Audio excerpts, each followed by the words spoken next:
તો ખેડૂતોના નામે રાજનીતિ કરવાનો ભાજપનો કોંગ્રેસ પર આરોપ। કોંગ્રેસ ખેડૂતોના નામે રાજકીય રોટલા શેકવાનું બંધ કરે તે પ્રકારની વાત ડોક્ટર અનિલ પટેલે કરી છે। કોંગ્રેસ પોતાના સ્વાર્થ માટે રાજકીય રોટલા શેકવાનું બંધ કરે। સરકાર ખેડૂતોના પ્રશ્નો પ્રત્યે અત્યંત સંવેદનશીલ છે। સરકાર હંમેશા ખેડૂતોના પડખે ઊભી છે। મુખ્યમંત્રી કોઈપણ સમસ્યાનું યોગ્ય અને સકારાત્મક સમાધાન લાવે છે। ભૂતકાળમાં માંગણી કરતા સરકારે ખેડૂતોને વધારે સહાય આપી છે। કોંગ્રેસ ખેડૂતોને ગેરમાર્ગે દોરે છે, ભ્રમિત કરવાનું કામ કરે છે।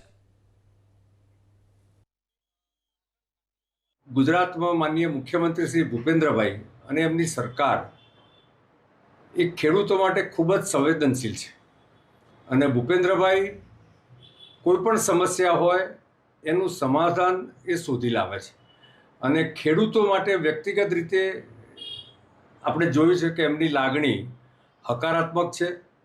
ભૂતકાળમાં પણ અનેક પેકેજીસ દ્વારા ખેડૂતોને એમની માગણી અને એમની લાગણી કરતાં પણ વધારે સહાય માનનીય મુખ્યમંત્રી શ્રી ભૂપેન્દ્રભાઈએ આપી છે।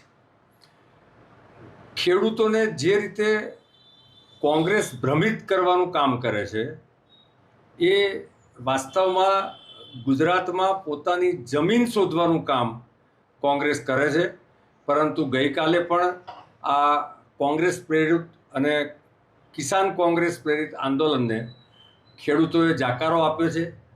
ગુજરાતના મોટાભાગના ખેડૂતોએ આ આંદોલન સાથે પોતાની જાતને દૂર રાખી છે અને જોડાયા નથી।